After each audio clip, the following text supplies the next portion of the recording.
Fiesta Bowl. This is going to be played on New Year's Eve. Penn State, Boise State. Boise State's worked some magic down there in the Fiesta Bowl. Now, Boise State was the 3 seed, so they got to choose their bowl site. That was the one thing you get to do.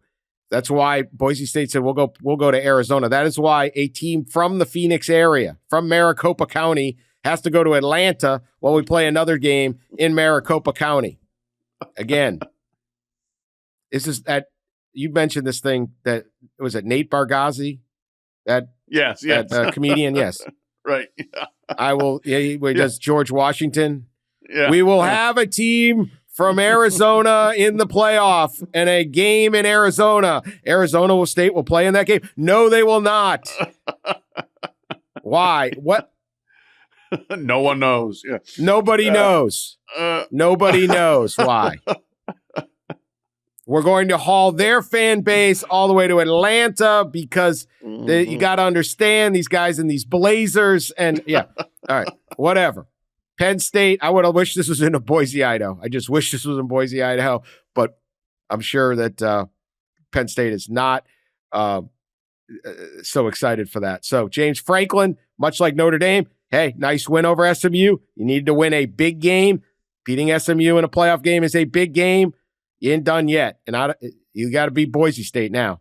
You're 10.5-point favorites. Boise State's got Ashton Jeanty. Do they have enough to compete with a stacked Big Ten team?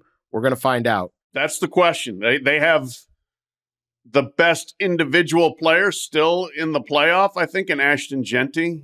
But does he have enough surrounding cast? I think Boise's been able to develop a full offense around Jeanty, but this is a whole different animal in terms of defensively what they're going to be facing. Abdul Carter, unbelievable, unblockable by SMU. Yes, but no, Abdul Carter, just absolutely potential game wrecker. We saw SMU had no idea how to block him, and I think a lot of other teams have had that difficulty as well. And so that's where it starts. You've got to figure out, can we block the other team? And can we get our best player loose and kind of control the game the way they have with Jeanty there? Penn State looked very, very good, and I would say that deservingly is a solid favorite here. But we'll see if Boise can conjure up some of the old Fiesta magic, Dan, from 2007 when they went Statue of Liberty to beat Oklahoma down there. Different times, different players, different coaching staff, but still, there's some Boise magic in the desert.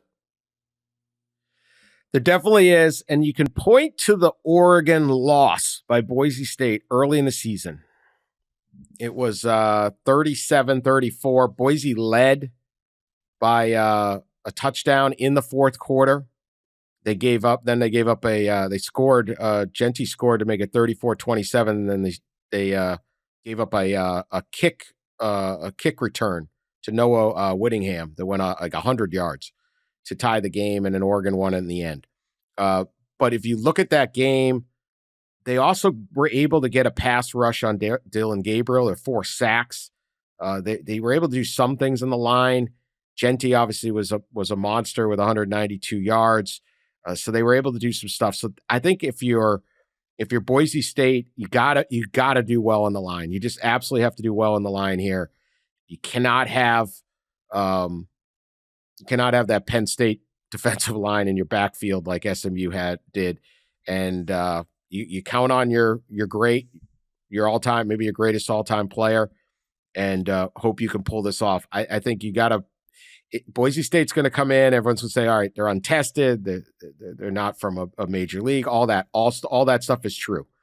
You know, they barely got by Wyoming and things like that, but they did play Oregon really, really well, and they were not overmatched on that. They actually got beat by special teams, if anything, in that Oregon game. So that's the bit I got on there, but it's a significant point spread. It's a significant challenge for Boise State. Penn State is really good, especially on that defensive front. And if they can stop Ashton Jeanty, that's going to be ball game. But hey, we've seen some magic out of Boise. It's exciting for Boise to get a chance to do this, and now they got them. Everyone's going to be watching on New Year's Eve in a game that really matters. The game against Oklahoma, that was a building block.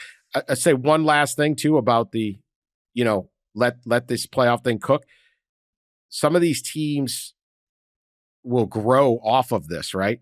Should be a little easier to get good players maybe to come to SMU and Indiana and stuff like that. So some of them are at a deficiency, but it helps to win. You maybe get a little better. You activate your fan base, you activate your NIL, all those things. So it was not a great weekend.